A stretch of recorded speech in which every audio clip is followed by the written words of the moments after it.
Live Q&A. My name is Tracy Matson. I'm a certified professional dog trainer and behavior consultant. And I'm excited to be here tonight. If this is your first time joining us, please give me your name and your state or country so I can enter you into the drawing. Um, and come ready. Hey, Emily, come ready with all of your training questions. I'm going to be writing names down as you're getting on so that I can enter everybody. Hi, Julie. So, Julie, what did you decide on the costume? Hi, Cindy. A or B? I think I voted for B. Florida. I'm actually doing this from my house tonight because I've been gone all day, and oh, good, B. I liked it because it was more colorful, so it stood out. And I didn't want to have to put all my dogs up again, so just so they can all free roam. I'm home. Hopefully, we won't have too many distractions. I have Willy Wonka. He's asleep on the pillows. Billy, Billy, say hi. Say hi to everybody. And Daphne. You guys don't get to see Daphne very often. There's Daph. And Jade, you all know. And Maddie's in the crate. Hi, Karen. And Chrissy, remind me where you're from. A lot of these I have memorized now, but some of these I don't. Hi, Nicole. How's all the dog training going? Nicole's been training all of her family's dogs. Her mom, her sister. You should just be a dog trainer. Get paid for it. Um, so, I have to tell you guys what happened. Yesterday, I was trying to get out. Hi, Willow. Oh, I love that name. I met somebody today who has a little 9 month old um, named Winter. And I thought, oh, what a cool name. Okay, let's see. Got to catch up. Okay, Karen. I got Karen. Nicole, Oklahoma. Willow, Iowa. I have friends that are from Iowa.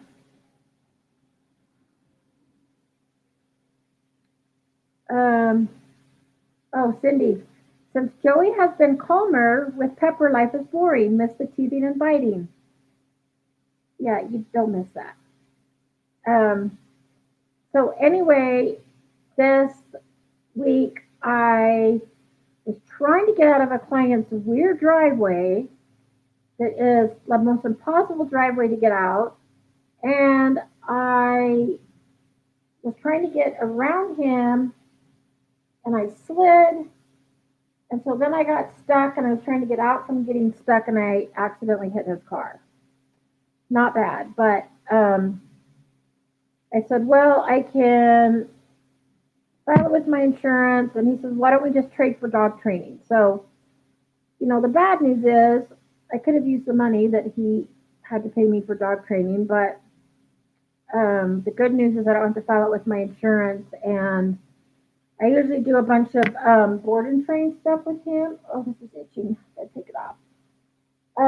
He does board and train like every other weekend because he travels a lot. So I should be able to get it paid off pretty quick. But oh yeah, I mean, I was going really slow, and I honestly did not even realize that I had hit him. I was trying to like do a 360-point turn, like barely backing up. There was a tree behind me, and then going forward, I was trying to like turn around to get out. Hey, Brian.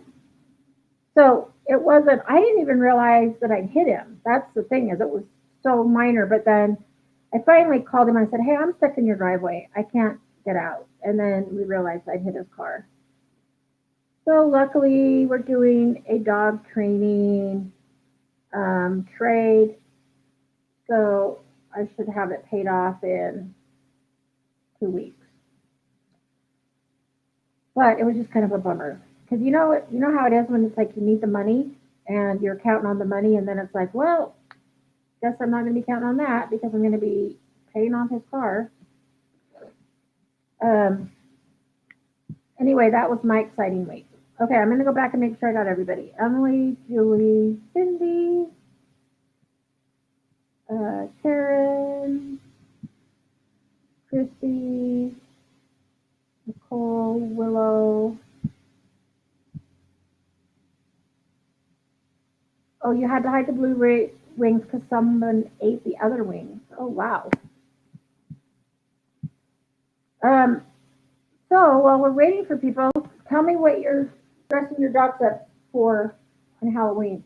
I usually don't dress my dogs up, but this year on Halloween, I'm actually helping with an adoption event, and our dog training company, Three Little Pits, we're going to have a table there. And so I'm going to be taking Willy Wonka and Jade. So Willy Wonka is going to be a pumpkin, and Jade is going to be a devil. He's my other trainer has a devil costume, and since I hate spending money on something I'm only going to use once a year, I'm borrowing her devil costume. Okay, and then I got Brian, and I'm sure Renee will be on soon, right? Okay, so what questions do you have? Oh, I can tell you something that happened today that's dog training related. So I met with a first time client today, and oh, okay, Julie, I will answer that question. That is actually a really good question. So I met with, I'll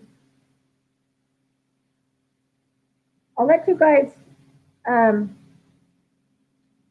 write down your answers as to why you think this is okay or not okay. And if you get the right answer, I will put in an extra name for you for the drawing. How's that? So I met this client, and this was our first meeting, and they have a dog that is human aggressive, dog aggressive, and they have a 9-month-old baby, and the dog tried to bite the baby. Didn't bite, could have, but snapped at her.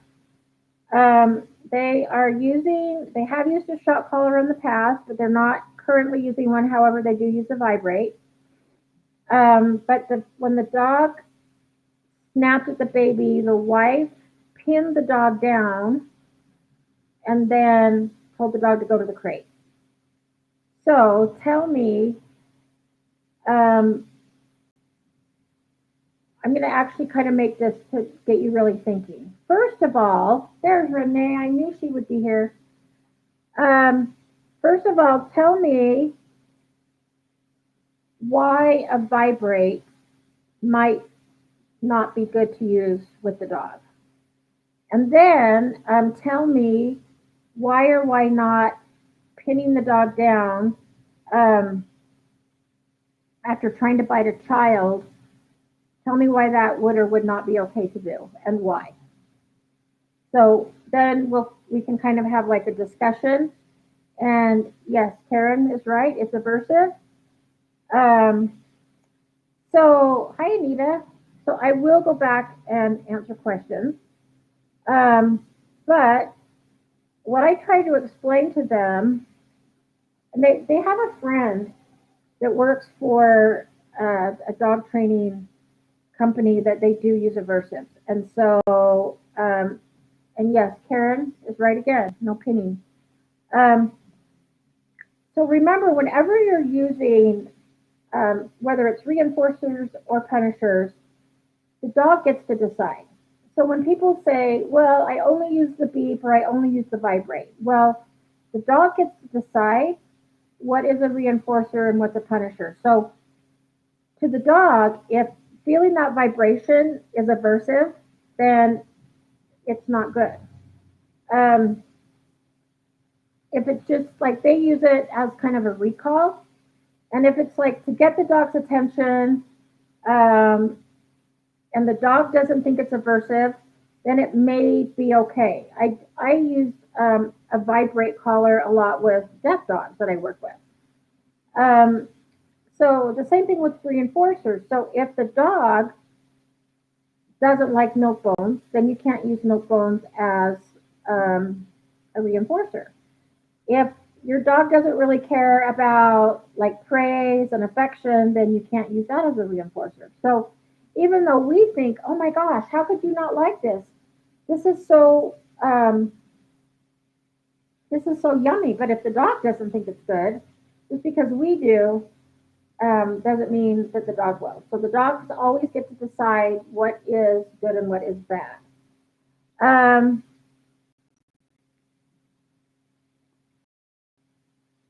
Nicole, that is a great.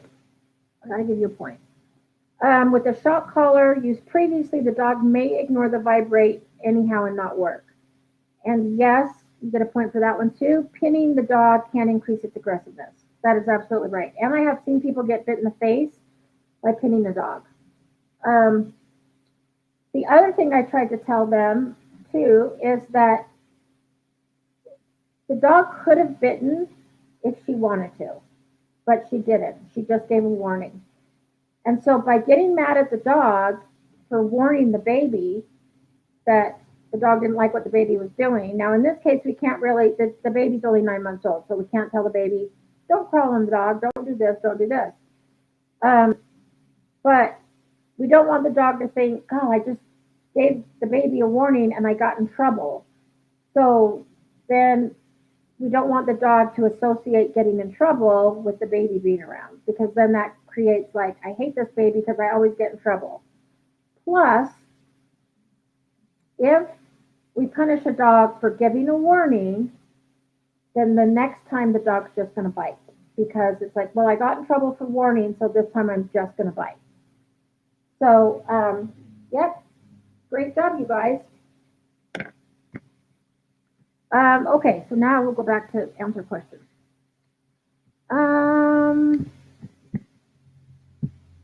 Okay, Julie, how do I get Dakota to calm down in her crate before I let her out? So I'll tell you what I do. When I have puppy board and trains here, if they are like, and you know, it kind of depends too, because if it's first thing in the morning, and I think the dog is like, I gotta go, oh my gosh, I gotta go to the bathroom so bad, then I'm gonna let him out because I don't want him to have an accident in the crate. But if you're getting home and the dog's just super excited, you could like what I do is usually the dog's laying down or even sitting, and I'll start to open the door. And if the dog like tries to brush the door, I close the door. So it's kind of reverse crate training. If they're calm, I open the door and they get to come out. If they're like super excited, then I'm going to wait for them to calm down before I open the door. So calm behavior results in me opening the door and them coming out, whereas really hyper anxious behavior doesn't get them out. Does that make sense? Also, what you could do is when your dog is calm in the crate, toss a treat in there and then name it. Say good settle, good chill, good whatever. And then if your dog's really excited, when you're getting ready to let them out, then you can say, hey, chill or settle. And then when the dog is settled, then you can like mark, and the reward is actually opening the door and they get to come out. It doesn't necessarily have to be a treat reward. So does that make sense? That's what I would do. When I have puppies here, if they're like super amped, I just pretty much ignore them. But then when they're calm in their crate, that's when I'm like, oh, good dog, thank you for being so chill. And then I open the door and let them out. So they learn that calm behavior results in them coming out of the crate. Obnoxious behavior results in them staying in. And again, it's a judgment call because it depends. If I think they have to go potty, then of course I'm going to let them out. But if it's just like, I want out, then I wait till they're kind of calm. Okay, Nicole, having some concerning issues with Wilma. Hmm. I mentioned last week about her flipping my mom's dog on her back. Monday in class, she snapped at another dog in her class. Nothing too bad. Today, about an hour ago, is the most concerning. I was taking her for a walk and was closing my door. She pulled out of my hand and ran into the road, growling at a man and woman carrying a duffel bag. Huh. Okay, so I know I probably ask you this every week. Remind me how old Wilma is. She could be going through a teenage phase. And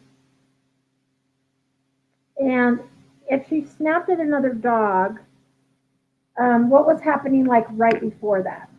So, like, I'll give you an example. Today, I had like an hour to kill, so I took Jade to a dog park where there's usually no dogs. I don't really like dog parks, so I don't go, but um, I had some time to kill, so I took Jade, and there wasn't anybody there, so I let her out, run around.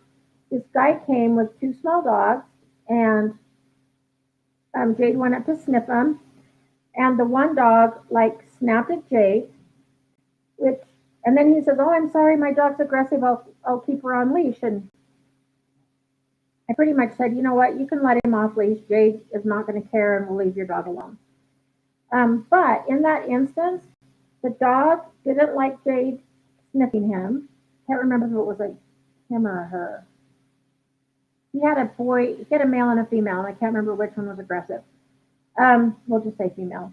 So, so the dog snapped at Jade for sniffing, and Jade's like, "Oh, okay, fine," and then goes off. So, in that instance, it was kind of appropriate. The dog is a little grumpy, but basically was telling Jade, "I don't like you sniffing me. I don't like you getting in my personal space." And so Jade's like, "Okay, fine." And then she went off and did her own thing. So was it an out of the blue snap, or like what caused her to snap at the other dog? Um, and then with the man and the woman carrying a duffel bag, could it be like, could Wilma have been resource guarding your house or your yard, or did it seem like it was the duffel bag that was making her reactive? Um, in any case, I would probably start to teach Wilma a flight cue.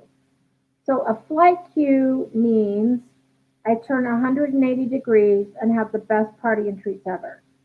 So for the dog, I use the word retreat, but you can use walk away, you can use party time. Um, and what I do is I usually use my water bottle. So I'll stick like my water bottle down on the ground. And as soon as the dog comes up to sniff it, then I'll say retreat, and I'll throw the treats behind the dog. So what that does is it gets the dog to turn around and go get the treat. And then when they turn around to get the treats, it's like, "Oh, good dog, let's go." So it's best party and best treat. So you want to choose a treat that your dog never ever gets any other time except when they hear the flight cue. Because it has to be like their own personal Thanksgiving or Christmas. You are going to practice it a lot so that it just gets in your dog's muscle memory. But this is what you want to use if your dog's going over threshold. Um, so, in fact, the dog that bit or tried to bite the baby, we did this with her tonight. Um, so then once they leave, like my water bottle, then I'll put something else down, like a sock, or then we move up to like food or a bone or something like that. And I always teach this on leash, just in case if the dog doesn't want to leave it, then I can kind of not yank but help with the leash and be like, "Oh, come on, let's go this way, this way, this way." And then I'm throwing treats behind the dog, so then it's kind of a go hunt as well. So I throw the treats behind to get the dog to turn around um, and go this way, best party and treats ever. So it's kind of like an emergency recall, but instead of calling the dog back to you, you're basically getting them. Well, and like, yeah, if you're back at the door and Wilma's running out, then you would say, hey, retreat. And then that's going to mean to Wilma, I come back and have best party and treats ever. And you can also use that if a dog is like reacting to another dog, like lunging, barking, growling. Um, the word, like your retreat to the dog has to mean like Christmas. So it has to get their attention like, oh my gosh, it's Christmas. I'm going this way. And I used to use bacon for mine when I was teaching this to my dog. But I use bacon now for recall and leave it. So I started using gizzards for their really best of the best because they don't ever, trust me, they never get gizzards. But when we're doing flight cue, then yes, then we do that. So I would start working on a flight cue, and then I would maybe start working on the engage disengage. Um, and there was a video. It was in one of the classes that I took. Hi, Maddie. Maddie's just joining us. Here's Maddie. There's Maddie. Hey, Willie. So this video showed a dog that was usually really reactive as soon as they walked out the door. So they did a lot of practice with walking out and having the dog immediately come back and focus on owner. So walk out, have the dog come back, sit and watch.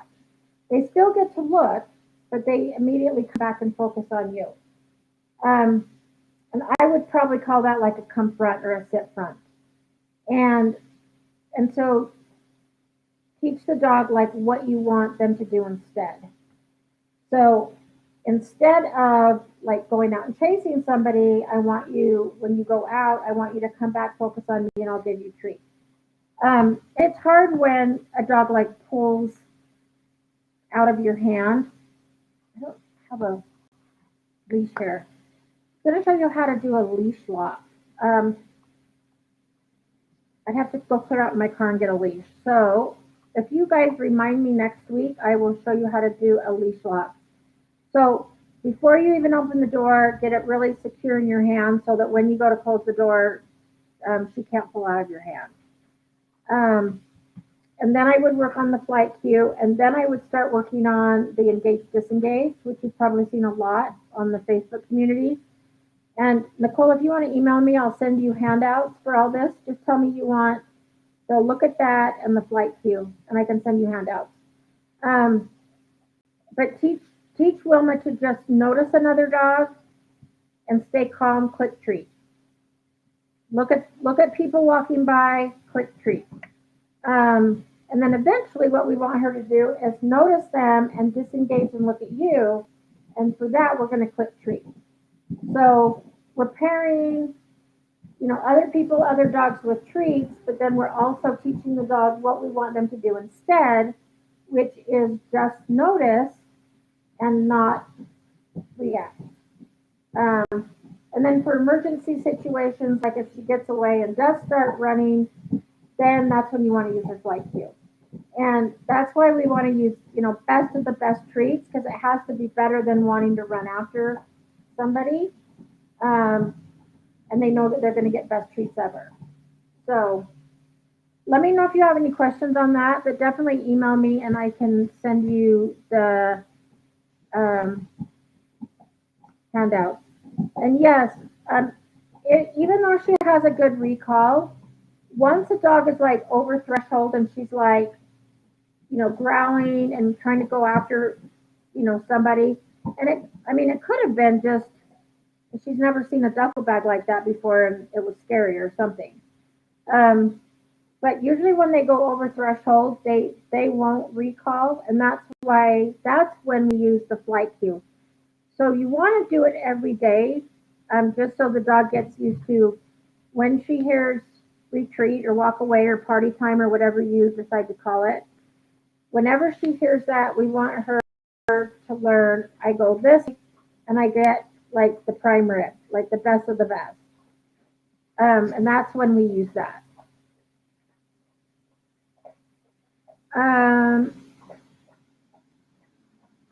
Okay, let's see.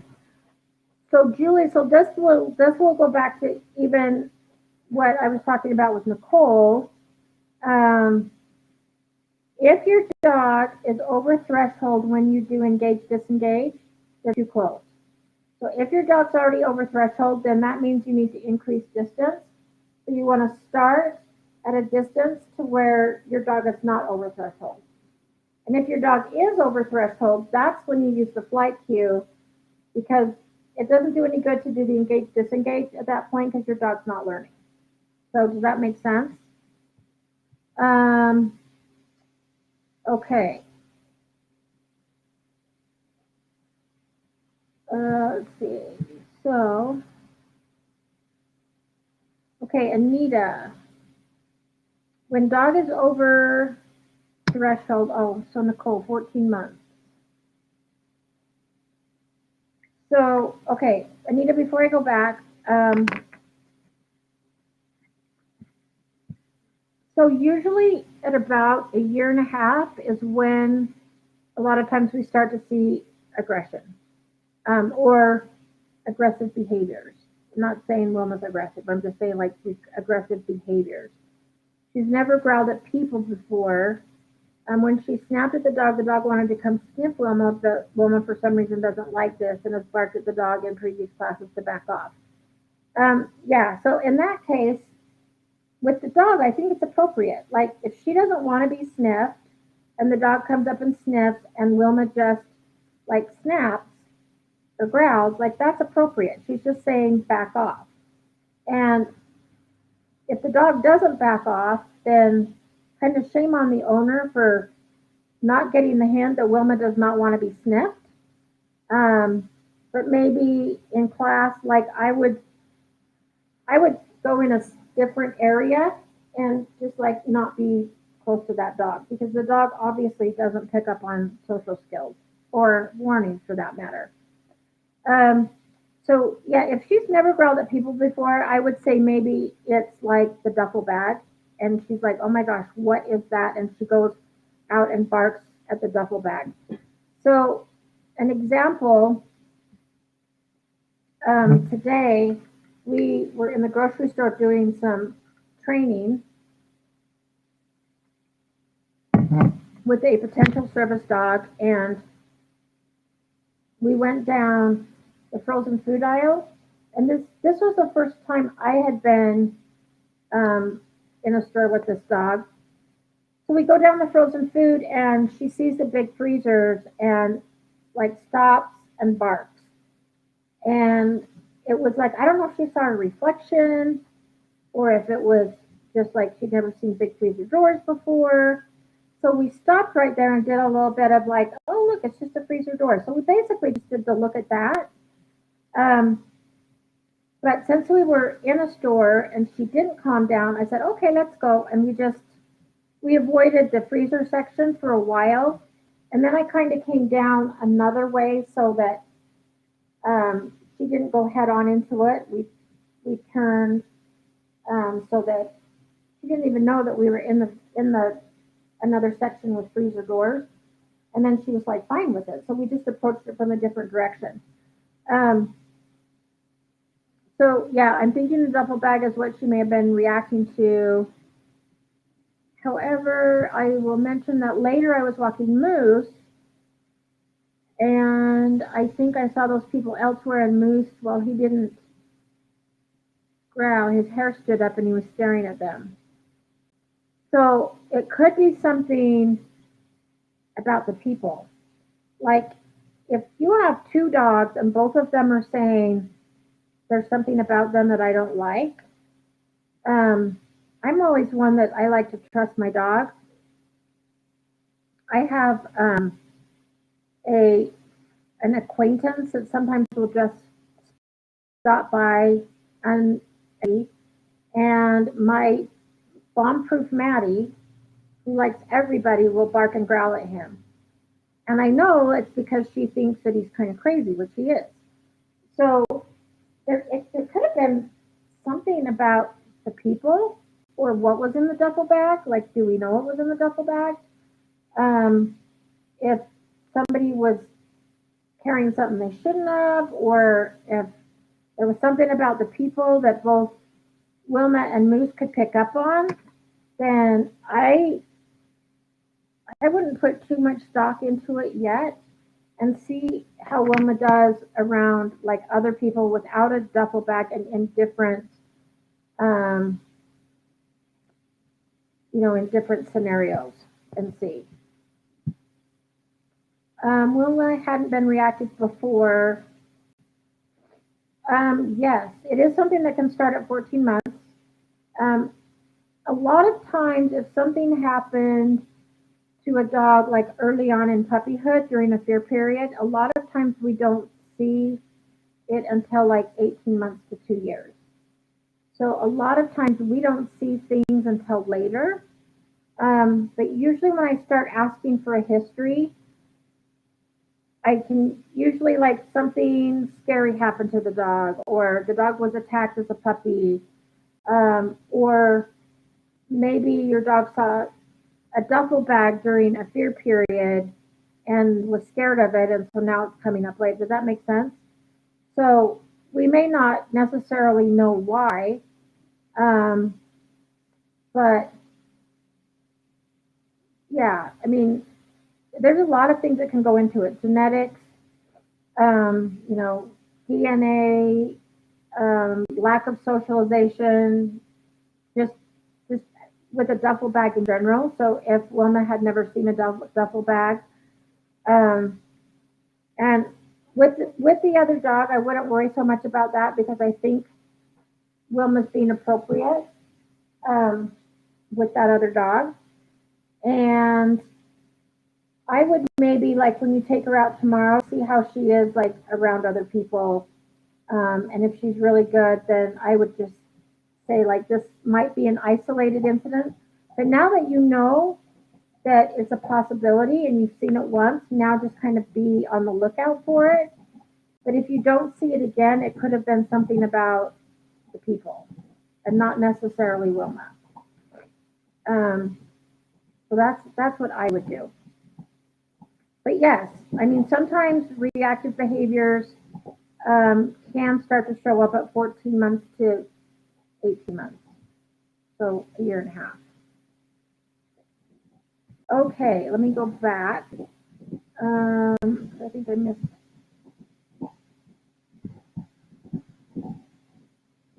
Oh, let's see. Did I miss somebody's? Okay, so I answered that one. Sometimes I jump around, so if I miss somebody,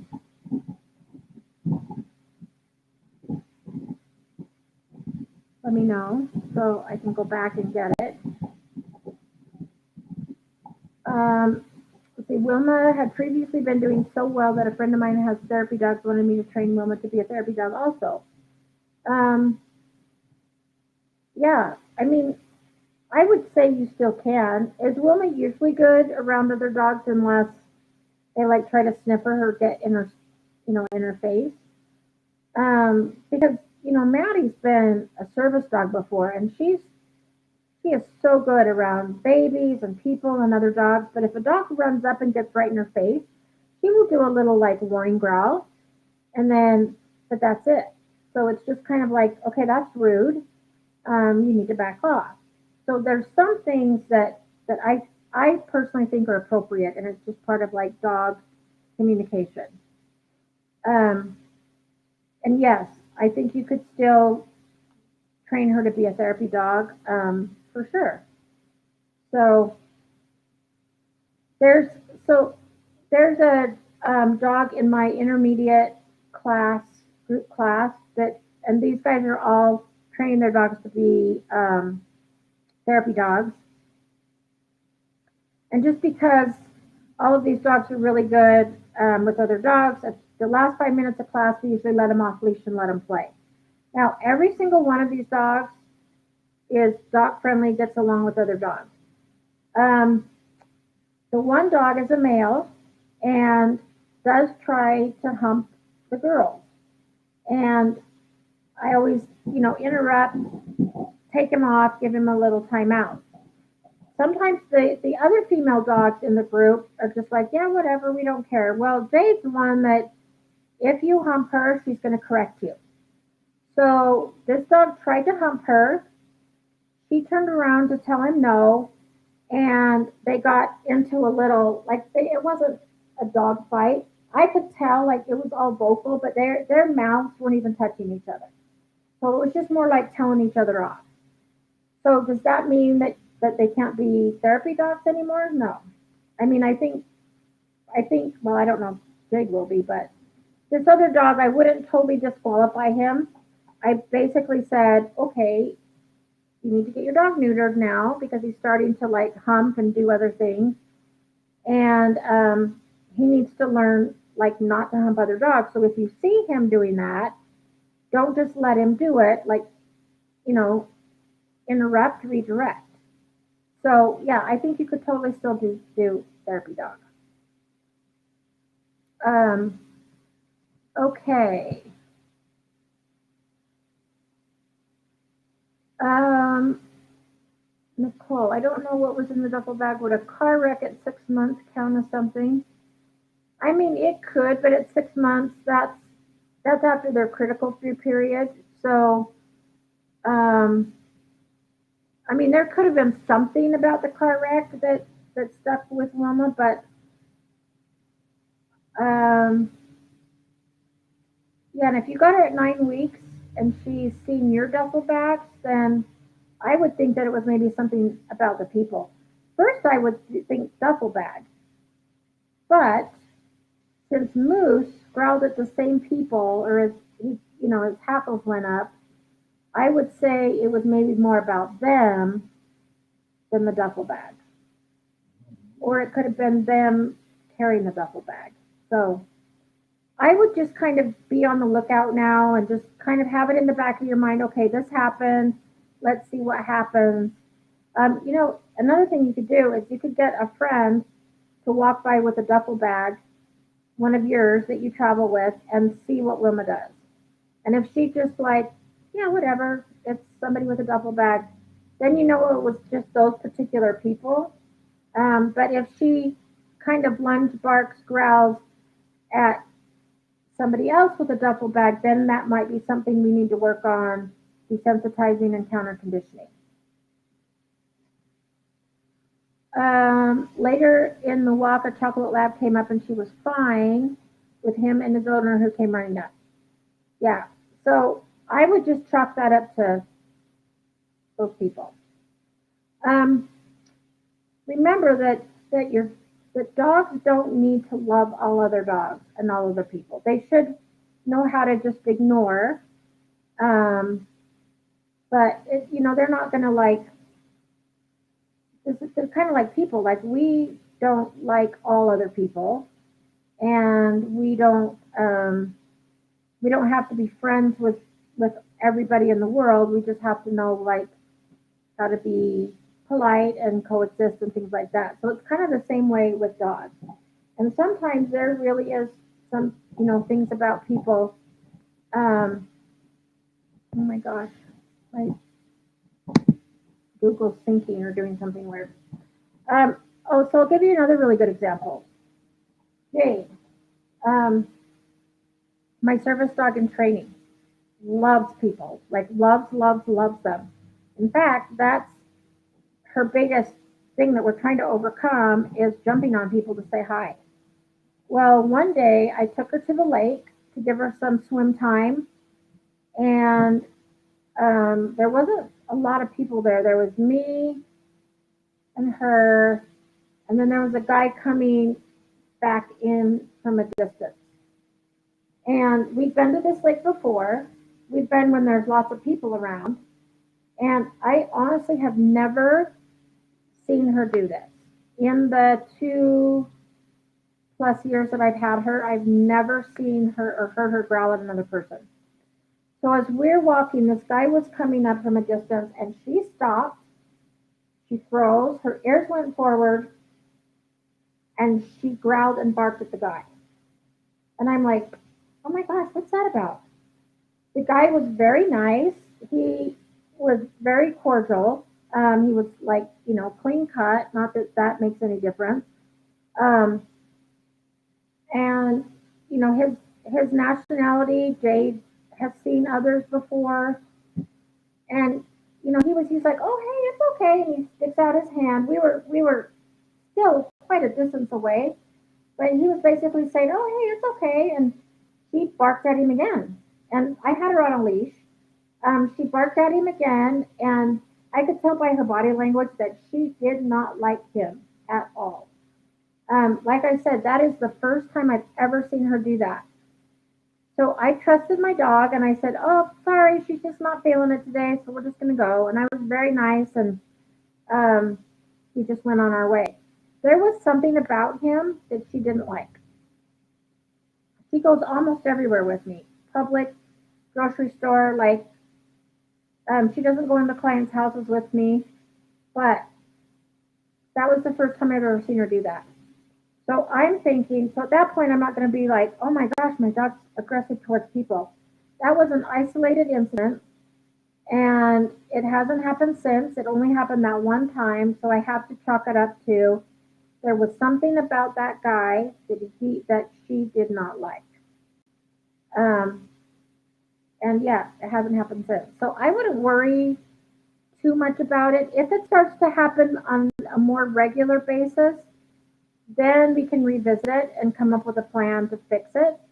But for right now, where you're saying that she's usually really good with other dogs and good with other people, I really wouldn't worry. Um, and again, so think about, some of your friends that come up and hug you or say, oh, hey, how's it going? And give you a hug and you're fine with it. If it's a total stranger that comes up and gets in your personal space or tries to hug you and you're like, oh, okay, I don't know you, but okay. It's the same with dogs. Like she might be okay with some dogs sniffing her, but if she already doesn't like this other dog and this other dog has like overstepped boundaries before and not taken a correction, then Wilma might be like, okay, I really don't like you. I really don't want you sniffing to me. How many times do I have to tell you? So a lot of it, I think, is just normal dog behavior. And if she's usually good with other dogs, other people, I really wouldn't worry. Um, yeah, I really think she's good. I think this was just an isolated incident. Um, yeah, I'm just reading your other one too. So I was just worried since it was so many things within 1.5 weeks. That brings up another thing.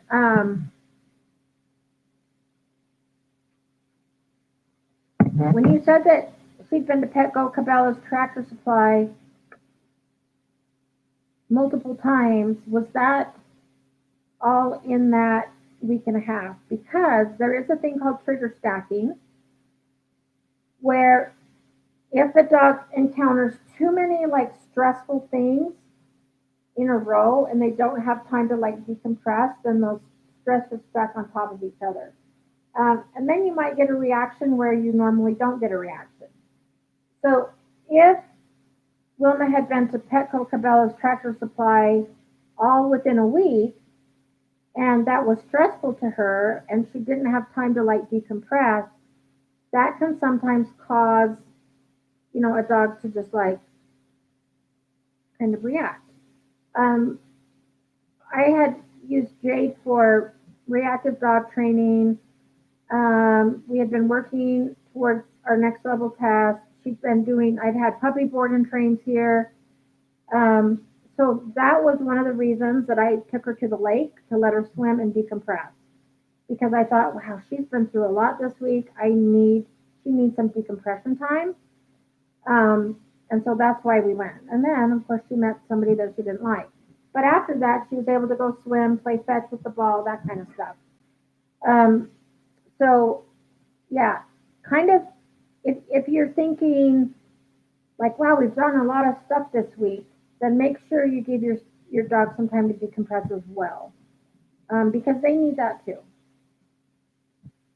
It'd kind of be like, so those of you that joined late, yesterday I accidentally hit one of my clients' cars.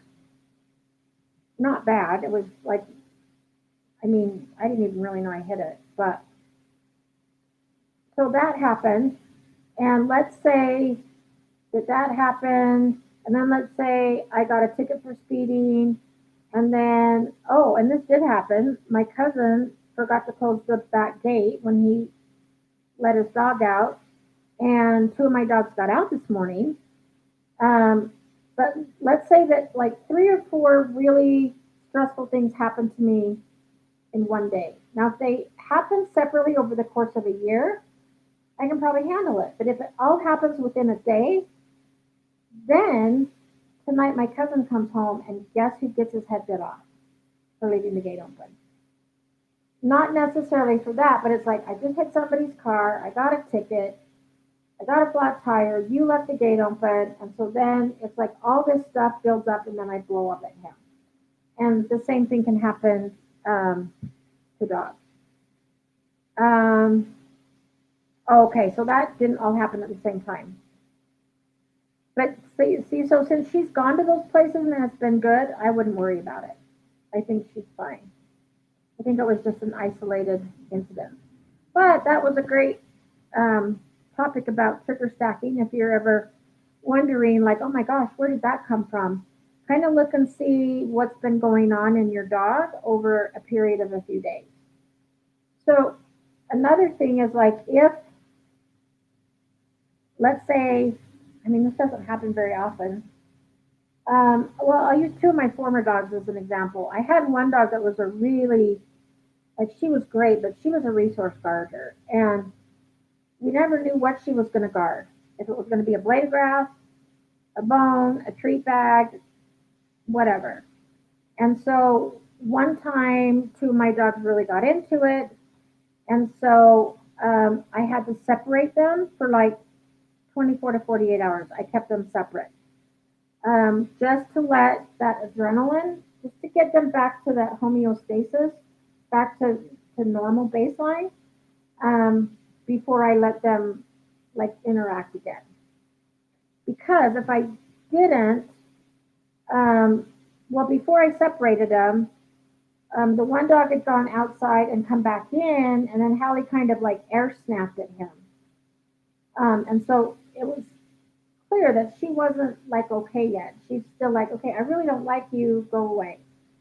So that's when I separated them, kept them separate. And then once I put them back together, they were great. They were fine. Um,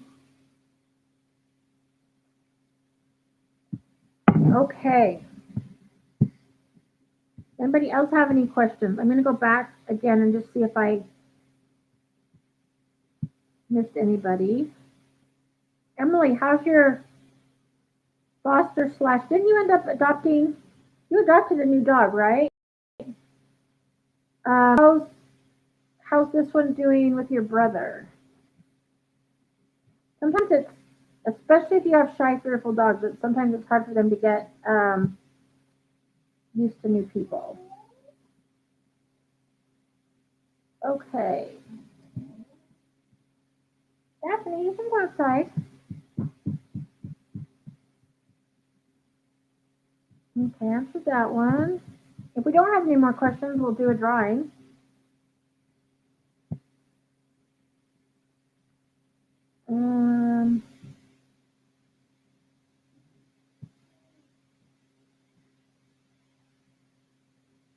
Make sure that you guys that answered that extra, I'll put your name in extra time.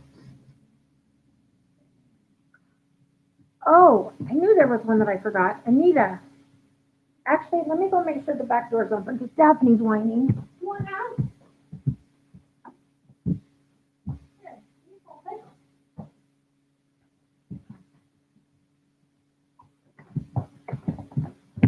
Okay, I don't know what she's whining at because the back door's open. So Anita, I knew there was one that I missed. Okay, when the dog is over threshold when greeting someone, how to handle that. Oh, now they decide they're going to play. Okay. So when you say over threshold, does that mean like overly excited? Like, oh my gosh, I want to meet that person? So we did this last night in class. Usually when somebody comes up to greet, I'll put the dog in a sit. and I'll say, yep, you can greet them as long as they're sitting. If the dog is like over threshold and like pulling or barking or whining because they want to say hi, I ask the person to step back.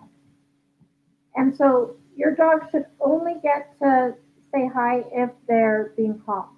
So I'll usually ask the dog to sit and wait. So wait for me means wait and then you get to do what you want. So that means wait and then you get to say hi to the person, or wait and then you get the treat. Um, and Anita, if you want to email me, I will send you my wait handout. I'm sure you already have my email address, so I'm putting it down here anyway. Um, so I would do like a sit and a wait, and then the person approaches, and if your dog goes over threshold, the person backs away. So their behavior makes the person go away. If they're calm, then the person can continue to come up and say, "Can I pet your dog?" And then as long as your dog's calm, then you can pet him. So when I do this with Jade, and they say, "Oh, can I pet her?" I say, "Yep, as long as she doesn't jump."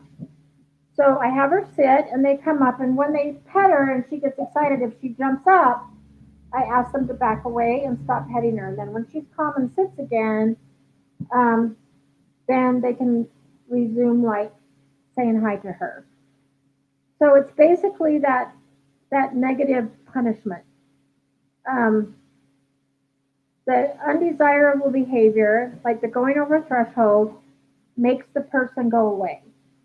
The calm behavior makes the person come closer, and eventually they get to say hi. So does that make sense? That's how I teach it. Because I'll teach a sit and a wait. And I'll usually do like wait for food in my hand first, and then wait at the door, and then we do wait for greeting. So they have to sit and wait, and then as long as they're calm, then the person comes up and can give them treats or pet them or something like that. So that's how I teach it. And I have to do that a lot with Jade because she does like to jump on people. In fact, if it makes you guys feel any better, um, Saturday I had to take our service dog test with Jade, and we failed with flying colors. We did not pass off one thing. So it happens even to trainers. And I consider Jade like pretty well trained, not great, but the stuff there was one part that I kind of didn't know if she would do or not, and we made a 45-minute settle at a restaurant, but the blind stay and the distance settle, which she's done before, she did awful. So, and when our trainer came up to say hi to her, she sat and was calm and did great. And then when she reached over to pet her, they tried to jump up and give her kisses, which is a no-no. So yes, we failed miserably. Okay. Oh, okay. So Renee, Peyton thinks the backyard is a big game and will not respond when called. We're practicing with a long lead help. Yes, definitely. Um, so one of my rules is that I don't say the word come unless I'm 100% sure that the dog's going to do it. So if your dog thinks it's a big game and doesn't come when called, then I would always do it on leash. Um, so except like today, when I was at the dog park and letting just Jade run around, whenever she would come up and just kind of check in, I would give her a treat and say, "Oh, thanks for checking in. Good girl, go play." So she came, got a treat, and then got to go play again. But yes, I would definitely practice this on a long line. Um, and then maybe have her drag a long line before you try to do it like off leash. And if you have to, well, I mean, for a while, I would probably just put a long line on her anytime you take her out so that you can always practice a good recall and she doesn't get to practice that keep away or chase me game kind of thing. Yeah, but yes, I always practice that like with a long line. I had a client yesterday, and we actually did some long line recall practice in his front yard because this dog does it great in the house now. So now it's time to practice out in the front yard, and sometimes they have deer in their front yard. So it was very interesting. Out in the front, the dog was much more distracted with smells and things like that. So I did have the long line, and at one point we even closed in the gap because the dog was like kind of wanting to go a different way and sniff, and then would eventually come to us. So we were just doing the recall game back and forth. So we closed in the gap a little bit so she didn't have as much room, and then we did it again. But yes, we did it on a long line, and when she did not come, I would pick up the long line and then reel her in so I could reinforce it. Okay, so Anita, um, so that's how I do it too. Um, so are you talking about when somebody comes in the door? So like, so my door manners, and you can email me for my door manners handout, but I think I pretty much do what you're doing. Um, do a sit and a wait, and then start to open the door. And if she moves out of that sit wait, the door closes, and then you put her back, and then start again. And as soon as she moves, the door closes. As long as she's waiting, the door opens. Um, and you have to be if you give up. I'm not saying that you do, but I've had clients that are like, oh my gosh, I can't take this. I'm just going to let her say hi. Well, then she just learned that if I'm persistent enough, mom will give up and I'll get to say hi. So um, I can usually get the dog to wait. And when you're starting out, if it's really hard for your dog to wait, like do a sit, wait, and then just open the door part way. If she moves, yes, then close the door. But if she waits for part of it, then say, yes, go say hi, and let your dog win. So set your dog up for success. But then the next time you're gonna like make her wait for a little bit longer as you open that door even more. If she moves, close the door.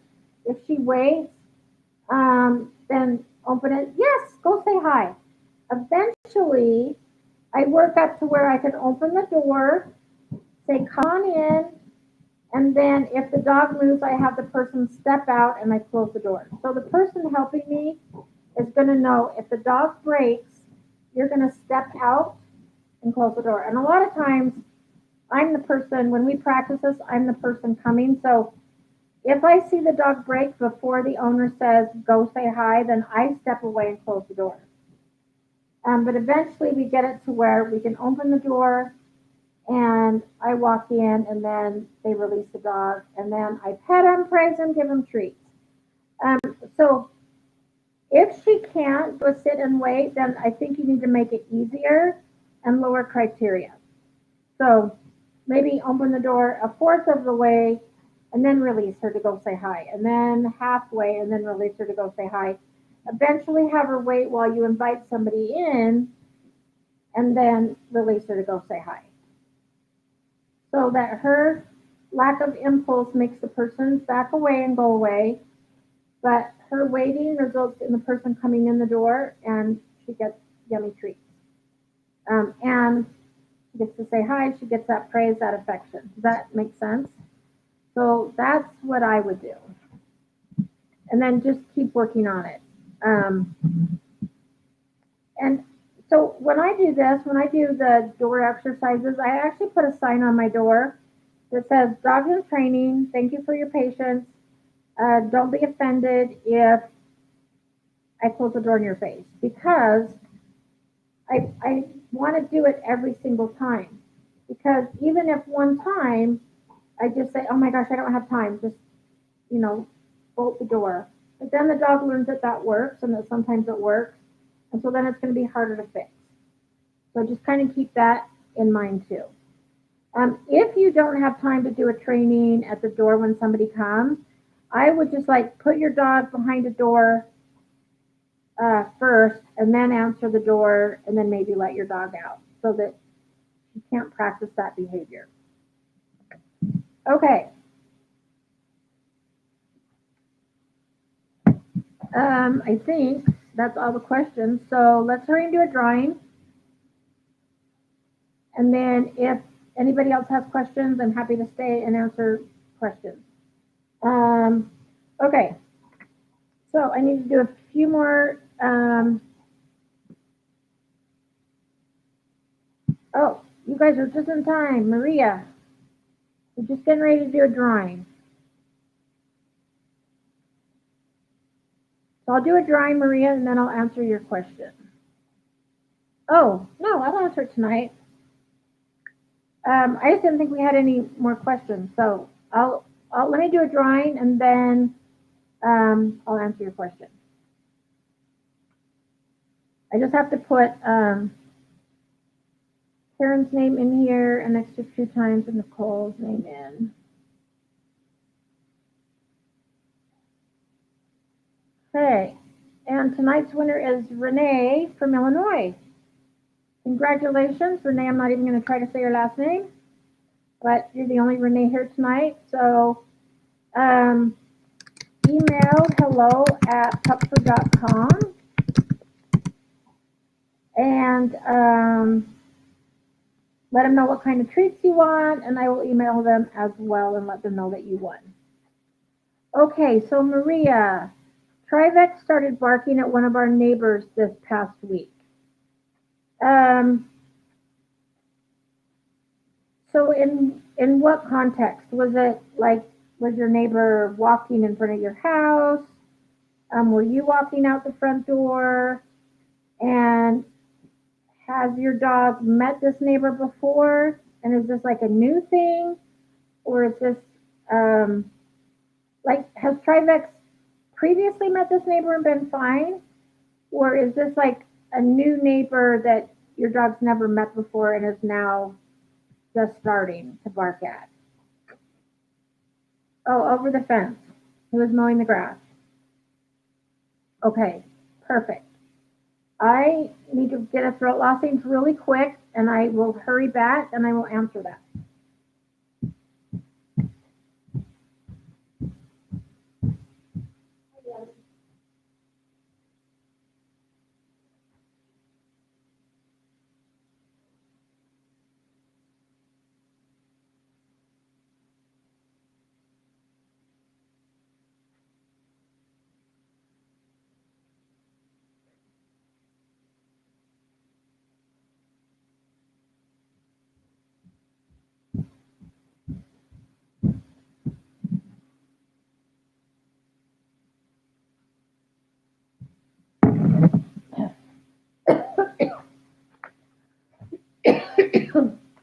Sorry. I taught class last night and 4 clients today, so I've almost lost my voice. Okay, so part of it could be a barrier thing. When my neighbor mows the lawn, my dogs bark.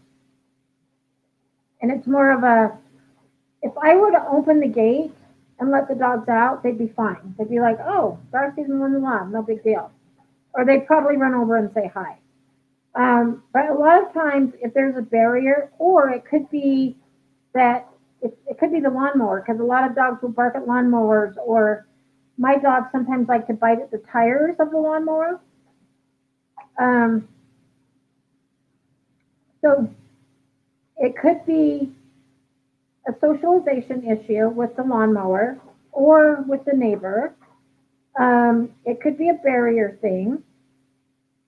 So usually what I do in that situation is I will use a positive interrupter, because remember, dogs bark as a way to kind of communicate. So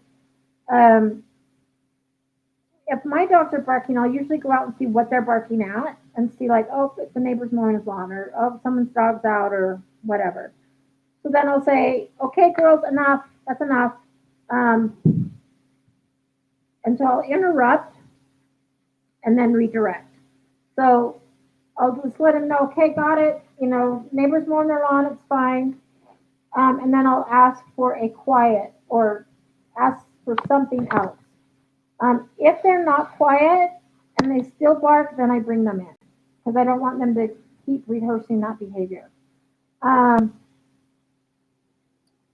so one thing you could do with this particular neighbor, is see if he'll come over and just toss treats to Trivex. So just say, hey, my dog's been barking at you. Can she meet you? I don't know. Is Trivex a male or female? Let me see. Yeah, I'm not sure. I'm just going to say male, but you can correct me. So just say, hey, my dog's barking at you. Would you mind just tossing some treats to him so he can get to know you? And at first say, oh, male, okay. So at first, say, don't try to pet him and just, toss treats. And then if Trivex, is kind of low growl or stiff, watch the body language. And if he doesn't seem really comfortable, then I wouldn't have him go any more than that than just tossing the treats to him. If Trivex is awesome, like, oh, this is my new best friend, and has like the waggy tail, wiggly butt, then you can ask the guy to, I'll just use a throat lossing, to hold his hand out and offer it to Trivex. If Trivex comes and takes it, great. If he doesn't, that means he doesn't want to or he's not comfortable. So what the guy shouldn't do is try to reach over his head or reach for him.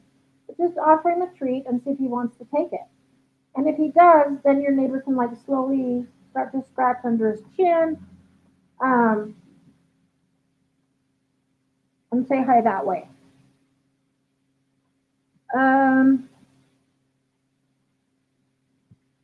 And at 15 months old, yeah, it could just be, it could be a teenage adolescent thing. It could be,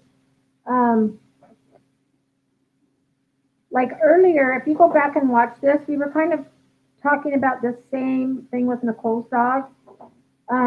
Sometimes we start to see reactive behaviors at around 18 months old. Your dog's 15 months old. Sometimes it depends on the breed.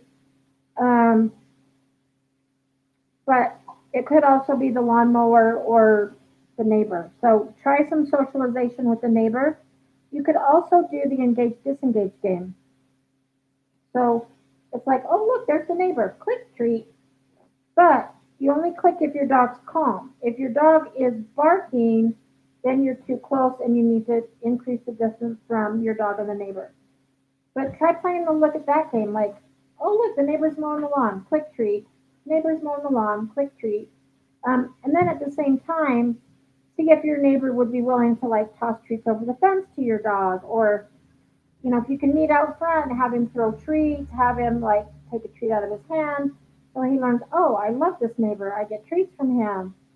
And whenever he's out mowing his lawn, good things happen, and I get really yummy treats.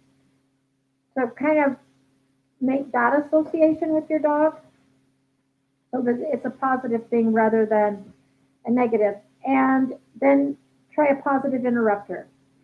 The reason that we call it that is because we don't really want to get mad at the dog for just barking, because that's how they communicate. So I'll go out and see what they're barking at, and then I'll say, okay, that's enough. Come on, time to come in, or whatever.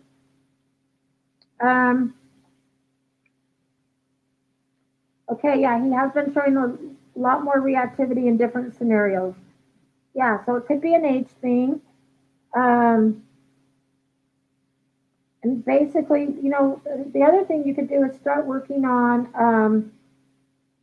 teaching your dog to relax in different environments.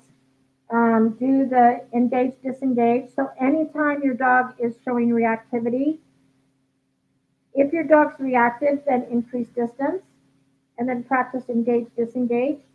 And then you can slowly start to decrease that distance as your dog is able to. But I'm glad to hear that you're working on leash walks and making improvements there. So apply the same concept to then the neighbor and working in the neighbor or when the neighbor's in his yard, if that makes sense. Okay.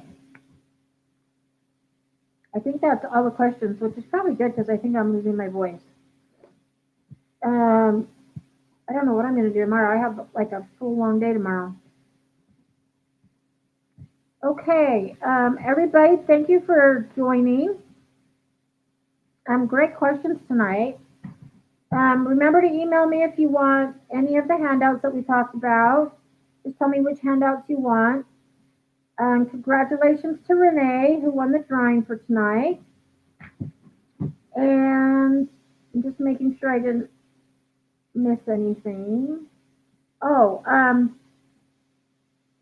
Anita, if you want to email me and ask for the door greeting handout, I have a handout on door greeting, so I can send you that as well.